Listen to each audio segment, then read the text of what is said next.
I never thought I'd find myself standing in the middle of a bustling street at 7 a. Surrounded by an ocean of spandex and running shoes, right as the starting gun fires, not a clue about what I'd just signed up for. But there I was, heart pounding and my lungs sending urgent SOS signals, crossing the marathon start line like I belonged. How did I, someone whose last jog was a half-hearted attempt to catch a bus in high school, end up here? It felt a little like waking up in someone else's life story and deciding to play along without reading the user manual. The minute I crossed the line, panic set in, but so did this weird, bubbling mix of, what have I gotten myself into? And, well, here goes nothing. I glanced sideways at Sam, my coworker, and the human embodiment of enthusiasm on caffeine. He was grinning like he'd just discovered a secret portal to eternal energy, bouncing on his toes, already in mid-pace.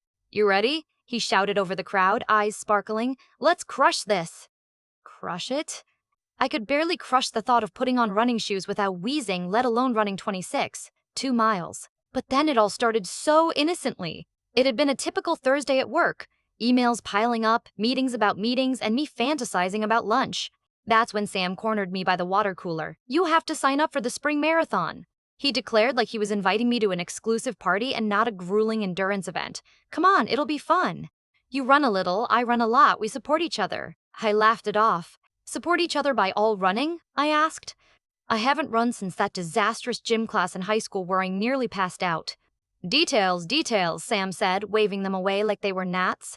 He slid his phone across the counter, showing the registration page still open for the day. 1 minute I was scrolling through emails, and the next I had accidentally clicked, "Register now."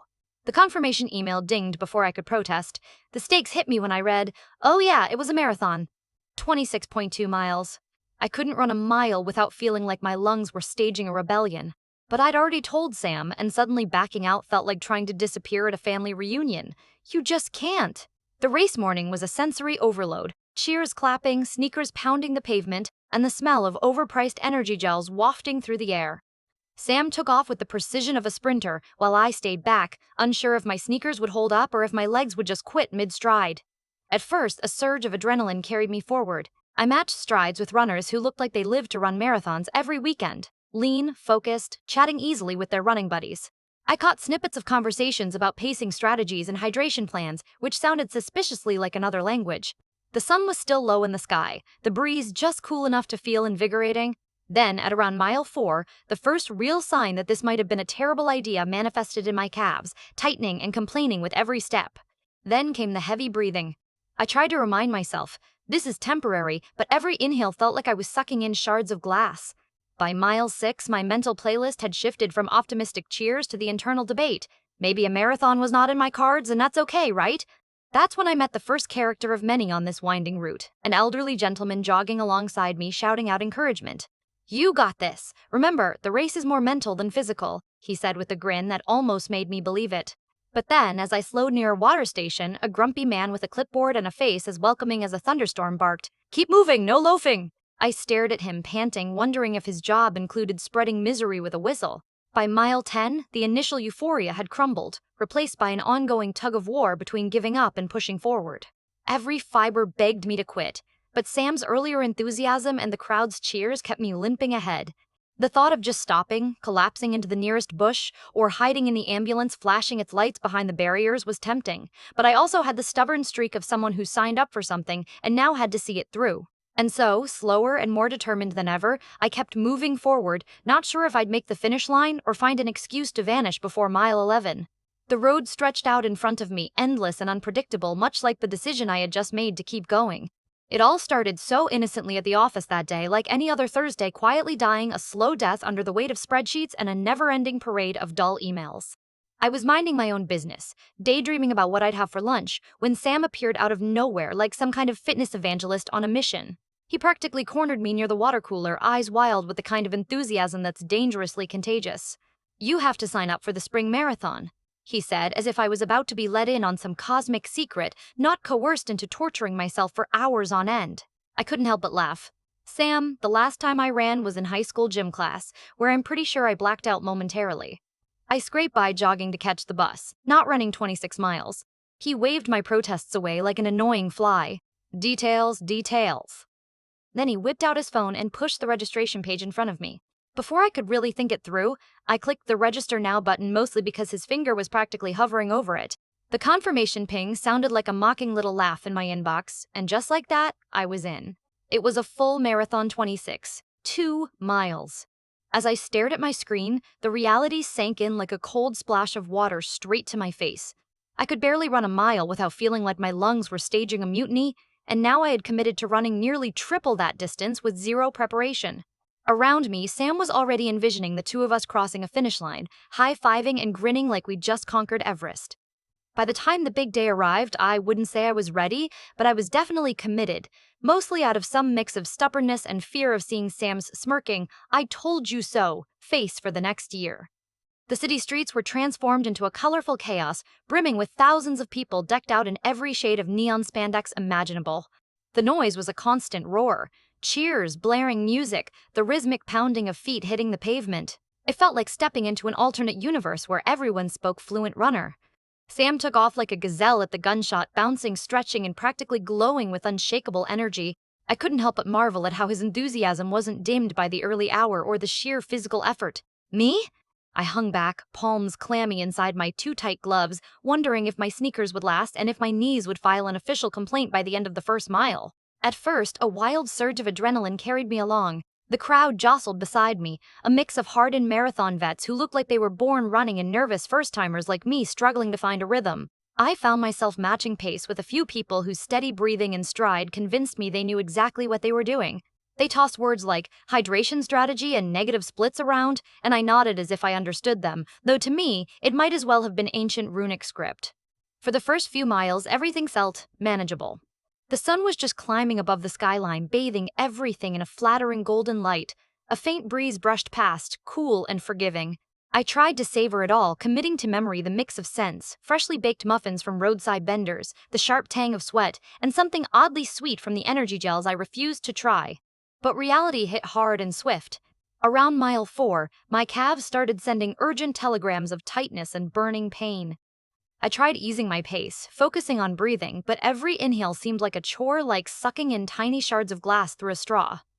I caught myself thinking, maybe this wasn't the best idea, which felt like a dangerous admission on the race route. By mile 6, the internal pep talk had shifted from hopeful chants to reluctant grumbles. Was this madness? Was I seriously doing this? Right then, an elderly man jogging beside me broke the brooding silence. His face was weathered but lit up with a grin. "You got this. Remember, the race is more mental than physical." He called out with that unmistakable blend of kindness and stubborn toughness only marathoners seem to know. I gave a weak smile and nodded, grateful for the distraction. But the kindness was quickly offset at the next water station when I ran into Gary. "Ah, Gary," the grumpy volunteer who looked like he'd rather be anywhere else. Clipboard in hand, face set in a permanent frown, he barked something about no loafing, so sharply that I almost tripped over my own feet. It was like he had the official job description of kill all the fun. I couldn't help picturing him back home complaining about weekend plans just to keep the mood consistent. Despite my mounting fatigue and the growing gnawing temptation to stop, I kept putting one foot in front of the other. Mile 10 arrived as both an emotional and physical crossroads. By then, the initial excitement had evaporated. Every step was a fresh negotiation with pain. My legs threatening mutiny, my lungs desperate for mercy, and my mind oscillating wildly between quitting right there and digging deep to see this ridiculous challenge through. Sam's earlier enthusiasm echoed faintly in my memory, a beacon of relentless energy that felt miles away but stubbornly motivating. The crowd's cheers, distant but persistent, were another thread holding me on course. The idea of slumping into the nearest bush or disappearing into an ambulance seemed absurd yet so alluring. And so I slogged onward, wavering between despair and determination. The road stretched out endlessly, a ribbon of pavement promising nothing but more uncertainty ahead. I wasn't sure if I'd make it to the finish line or find a dignified way to exit the madness before mile 11. All I knew was this surreal adventure had me trapped in a strange zone where giving up felt like failure but pushing on felt like insanity. The miles ahead were a blank canvas, and I was scribbling my story one painful step at a time. The first few miles felt like some kind of cosmic joke in motion. The adrenaline was a stand-in for skill, propelling me forward with reckless hope. Around mile 3, I found myself cruising alongside runners who looked so seasoned they might have been born in running shoes. Their strides were effortless poetry compared to my awkward stumbles. If their legs spoke, they'd be reciting sonnets, while mine screamed, "What the heck are you doing?" Sam was already a dot far ahead, his arms pumping confidently, pacing himself like this was his Sunday stroll. Meanwhile, I was desperately clinging to the illusion that I belonged among these lithe, practiced athletes. I glanced around, trying to soak in the scene, which was part chaos and part carnival, a kaleidoscope of neon outfits, pounding music, and cheers bouncing off city walls. Then the cramps paid their first unwelcome visit somewhere just past mile 4. My calves tightened like an angry fist clamping down, turning each step into a sharp reminder of my reckless decision-making. I slowed, hoping a gentler pace would soothe the rebellion happening below my knees, but the pain was persistent, like a mosquito that refused to quit. Every breath became a laborious thing, each inhale a harsh gulp that felt as if tiny needles were lodged in my lungs. By mile 6, my mental soundtrack had shifted decisively from eager pop to a low, grumbling blues. Confusion and self-pity mingled with stubborn pride. Was this what I'd signed up for? Questioning my life choices felt natural at that point, like the race was an unexpected guest who just wouldn't leave. It was during this moment of vulnerability that I met old Mr. Jenkins. He was jogging beside me, an elderly man with a white beard that bounced with every stride and eyes twinkling like he'd just figured out the secret to happiness. With a voice roughened by years but warm as fresh coffee, he shouted, "You got this!" Remember, the race is more mental than physical. His grin was contagious, and for a moment the ache in my legs seemed negotiable. I managed a weak smile and gave a half-hearted nod. The man's encouragement was a little life raft in a sea of self-doubt. But as soon as I felt a flicker of hope, the universe introduced Gary. Gary was the volunteer with a grudge against joy, armed with a clipboard and a scowl that could curdle milk. Stationed ruthlessly at the water stop, he snapped orders like an impatient drill sergeant. "Keep moving, no loafing," he barked without a shred of sympathy. I was so out of breath I could barely glare back, but the mental image of Gary going home to complain about weekend plans made the belligerence slightly amusing, if only in a dark way. As the course stretched on, my legs wavered under me and my lungs begged for mercy. The thought of quitting slithered into my mind, seductive and heavy. Somewhere around mile 10, the idea of dropping out felt reasonable, almost righteous. Sit down, catch a cab, pretend I mysteriously developed a jellyfish allergy, anything but, keep shuffling forward in this torture parade. But on the flip side, there was that stubborn flicker of something like determination. Sam's relentless cheerleading and the crowd's snippets of encouragement echoed faintly, prodding me forward. The finish line was an abstract, dreamlike chasing a mirage on a desert horizon. As I wobbled past mile 10, caught between the craving to quit and the nagging need to prove to myself I could go further, I realized I was standing at a crossroads buried in every painful step. The road ahead curled endlessly, and my own resolve was just a thin thread stretched taut between "maybe I can" and "please let me stop." I didn't know if I'd make it to the finish line or if I'd find an excuse to vanish before mile 11, but one thing was certain: this race had become a marathon not just of miles, but of mind, and I was in the thick of it. By the time I hit mile 11, my legs had transformed into two unwieldy sacks of bricks strapped to a pair of overworked springs. I admit it, I didn't make it to the finish line. Not by a long shot. But I did manage to stumble, jog, and occasionally shuffle a respectable 12 miles before calling it quits. I found a quiet patch just beyond a small cluster of cheering spectators, slumped down on the curb, utterly defeated but oddly satisfied. Sam rolled back along the course, jogging backward with a grin so wide it was practically eating his face. "Hey, you're doing great, how are you feeling?"